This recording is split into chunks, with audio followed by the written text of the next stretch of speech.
Assalomu alaykum o'rtoqlar. Bugun sizlar bilan 165-darsimiz va ICT darsligini 7-siga yetib keldik. Darslar soni tugab boryapti. Shuning uchun e'tibor bilan ko'rib, bu darslarni o'zingizga belgilab yozib olinglar. Bugungi darsimiz o'rtoqlar SMT deganim. Kimlardir biladi, kimlardir bilmaydi, lekin men bu darsni qiziq va muhim deb hisoblayman. Chunki bu orqali biz bozorni yo'nalishida tasdiq olamiz. Biz misol uchun tasdiq olishlarni ko'rib chiqmasak, mana shu narsalarni bilmasak, pozitsiyalarni o'tkazib yuborishimiz mumkin. Kimlar uchundir bu asosiy narsa emasdir, lekin bozorda bu narsa juda ham muhim deb hisoblayman. Unchalik bo'lmasa ham siz ayni bu narsadan foydalansangiz, pozitsiyalaringiz soni biroz ko'proq va sifatliroq bo'ladi. Shuning uchun kelinglar buni men real grafikda ko'rsatishdan oldin birinchi Paint dasturida albatta sizlarga chizib ko'rsatib beraman. Hop, bozorda bizda shunaqa holatlar bo'ladi. Ya'ni bozor ketyapti. Bizda mana bu yerda likvidimiz bor. Mana shu likvidni yechmasdan bozor nima qildi o'rtoqlar? Chiqdida biroz pastroqdan qaytib ketdi. Va bu holatda biz mana shu likvidgacha atakani kutgan edik. Shunaqa holatlarni o'tkazib yuboramizda bu juftlikda. Aytaylik bu bizda misol uchun yevro dollar juftligi. Matnni olamiz va bu yerga yevro dollar deb yozamiz. Bekor ustiga tushib qoldi. Yevro dollar deymizda mana bu yevro dollar. Ya'ni bizdagi hayni yechmay ketdi. Mana buni biz o'rtoqlar yechilmaganligini guvohi bo'ldik. Va bu narsani men agarki tasdiq olsam, biz bilamiz yevro dollar juftligi korrelatsiyani hisobiga dollarga nisbatan teskari yuradi. Ya'ni yevro pastga ketayotgan bo'lsa, dollar esa yuqoriga. Biz xuddi shu narsani teskarisini chishimiz kerak. Ya'ni mana ko'tarilyapti, biz tushamiz. Demak, tushyapti, biz ko'tarilamiz. Dollar indeksi mana shu tartibda harakatlanadi. Bu darajada tiniq birga bir yurmaydi o'rtoqlar, lekin mana shunaqa harakatlarni bizga ko'rsatib beradi dollar indeksi. Shuning uchun o'rtoqlar bunga e'tiborli bo'lamiz. Har doim ham biz aytgan narsa bo'lmaydi, birga bir yurmaydi. Men misol qilib ko'rsatib beryapman xolos sizlarga. Mana buni biroz past teparoq chizishimiz kerak edi.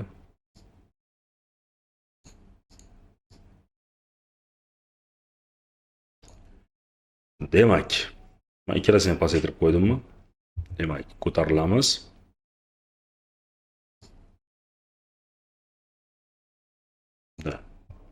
Tushamiz va yuqoriga endi. Xo'p, o'rtoqlar, e'tibor qiladigan joyimiz bor. Bu yerda mana shu men darslikni nomlaganim bo'yicha, ya'ni SMT bo'lishligiga nima sabab? Va qaranglar, har doim ham bizda SMT bo'lavermaydi va buni yevro dollar juftligida savdo qiladiganlar dollar indeksi orqali to'chib foyda topsa bo'ladi. Ya'ni biz o'yladik yevro dollar juftligida mana shu yerga kelib, mana bu yerdagi hayni yechadi, keyin lowga qarab ataka qiladi deb. Lekin bozor agar hayni yevro dollar hayni yechmasa, lekin dollar indeksi lowni yechib qo'ygan bo'lishi mumkin va mana shu narsa mana bu yerda low bor edi, lowni yechib qo'ydida va o'rtoqlar bu narsa bizga o'sha yo'nalishni ko'rsatib beradi.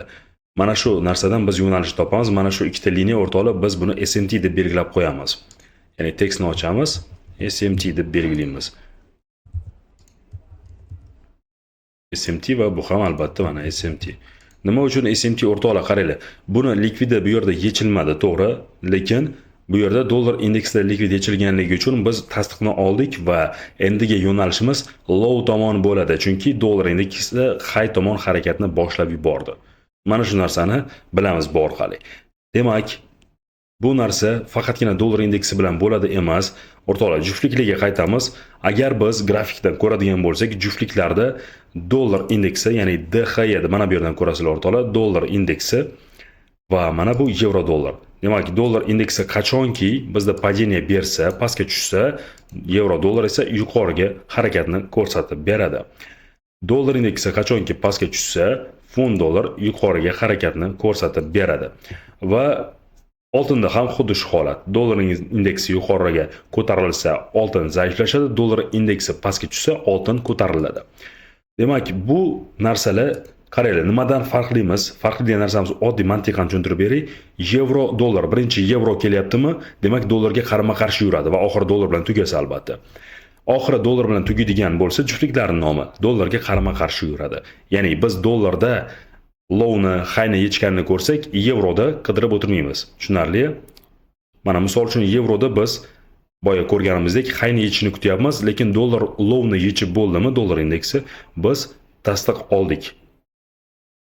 Agar juftliklar yevro, dollar, fond dollar shu kabi bo'lsa, ya'ni oxiri dollar bilan tugasa, lekin boshi dollar bilan boshlanadigan juftliklarcha USD yena, ya'ni dollar va yapon yenasi bu bir xil yuradi. Bunda ham S&P bor o'rtoqlar. Dollar indeksida biz misol uchun mana bu yerda low bor ekan, dollar indeksi lowni yechdi va yuqoriga harakatni boshlaganligini guvohi bo'lyapmiz va bu orada qaranglar. Mana bu yerda highni yecha olmadi, lekin mana bu demak 20sidagi 20-chislodagi bizda sham bor va mana shu 20-chislodagi shamni bizda 21 kuni yechib ketyapti. 21 kuni 20 ni yechyapti. Demak, 20 ni topamiz o'rtoqlar.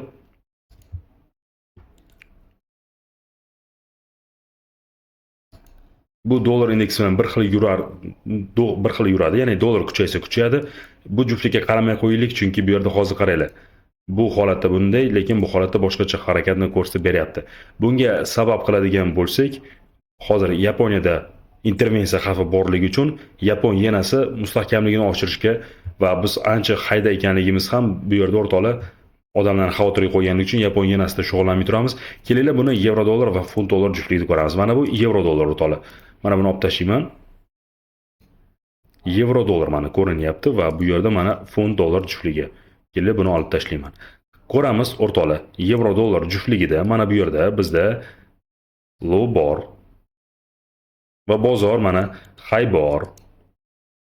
Belgilaymiz. High bor va bunga o'xshagan bu yerda low ham bor. Endi bozor nima qildi? Low qoldirdi va high tomon ketdi. Highni yechdi. Endi lowga ataka qiladi va lowga keldi. Ko'rishimiz mumkin, mana buni olib tashlasam, mana bu lowning liniyasini qaranglar, qancha qayerga ketyapti. Bu low uchidan ushlab tortadigan bo'lsak, mana yechilganligini guvohi bo'lyapmiz. Ya'ni 20-sanadagi low yevro dollar juftligida yechildi.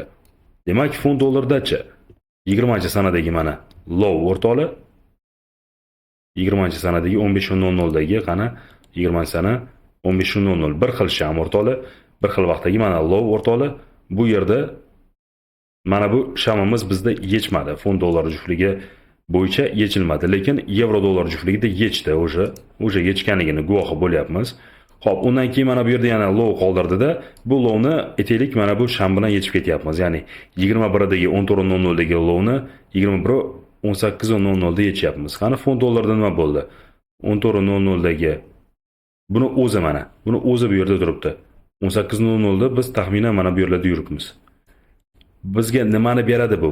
Qaranglar, yevro dollar mana bu yerda likvid qoldirib, ya'ni lowni yechdi va bilamiz-ku bu darslarni o'rganganmiz o'rtoqlar. Mana bu yerda ham lowni o'zi qoldirib, o'zi low yasab buni ham yechib ketdi. O'zini bilamiz, buni men boshqa darslarda o'rgatganman. Lowni yechdi, yevro dollar bizga o'sha tasdiq berdi bayga ketish uchun aytaylik. Bayga ketish uchun bizda tasdiq yevro dollar juftligi tomonidan berildi.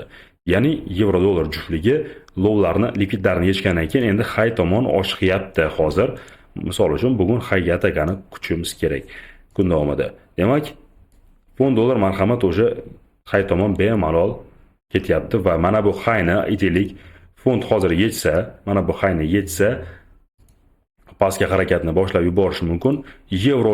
Yevro nima qilishi mumkin? Yevro bu orada mana bu highni yechmasdan, mana shu rezidentlardan balki biroz yana mana shu yuqoriroq bu yerning o'zidan ham bizga откат berib yuborishi mumkin, pastga harakatni boshlashi mumkin. Chunki highlar funt dollar juftligida yechilyapti. Menimcha yetarli bo'ldi, ma'lumot tushuntira oldim.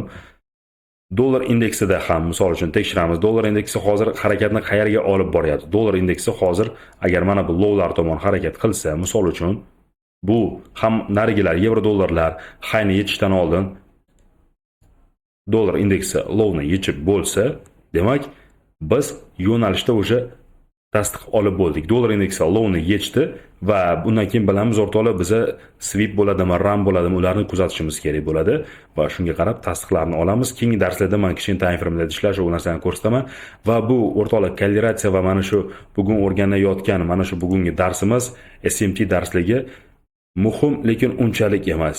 Ya'ni biz bozorda yo'nalishlarni mana shu adashmaslik uchun qarab qo'yishimiz kerak bo'ladi. Muhim, lekin o'rtoqlar men buni muhimligini 100 dan bir 60% deb baholayman.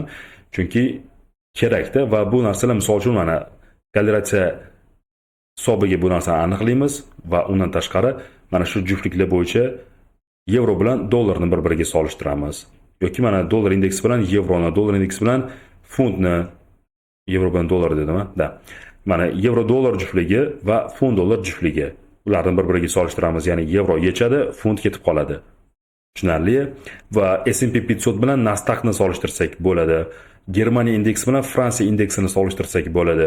Mana shunaqa o'rtoqlar bir-biri bilan mana shu kalkulyatsiyasini S&P ni solishtirib ishlaymiz va bu bizga bozorning yo'nalishida to'shib qoladi desa ham bu sahal yo'nalishni topishga bitta filtr sifatida foydalansak bo'ladi. O'zi asosan kichkina time framelarda qarasanglar juda ideal ko'rinadi. Kichkina time framelarda bor va buni TradingView dasturi asosida ko'rsanglar undan ham ideal bo'ladi. MetaTrader'da biroz shamlarni mana shu ko'rinishlar, mana liniyalar qalinligi sal-pal qo'polroq bo'lganligi uchun TradingViewda chizib ko'rsanglar bu yana ham ideal bo'ladi o'rtoqlar. Bozordagi mana shu holatlarni ko'zingiz bilan o'rganinglar, ko'ringlar va tez orada taxminan hozir men 7 bo'lsa, demak, men hozir 13 ta darsni yakunlamoqchi bo'lsam, yana taxminan 6 ta darsligimiz bor. Buni ko'rsanglar va yana 6 tadan keyin ICT strategiyasini butunlay o'rgatib beraman va sizlar o'sha bozorga kirishni o'rganasizlar, nasib qilsa. Shuning uchun like, comment esdan chiqmasin o'rtoqlar va repostga ham bosinglar, ya'ni strelkacha bo'ladi-ku, bosib silkani ko'chirib olish. Shunaqa qilib o'zinglarni Telegram blokoylarga tashlab qo'ysanglar, menimcha bu xuddiki YouTube algoritmi menimcha shunaqa tushunadi, ya'ni bizni videolar ma'qul, ular kimgadir ulashyapti. Shuning uchun rekomendatsiya olib chiqib beradi. Sizga o'xshagan boshqalarga albatta bu bepul darsliklar yetib boradi. Barchaga rahmat o'rtoqlar, kuninglar xayrli o'tsin. Keyingi darsda ko'rishguncha xayr, salomat bo'linglar.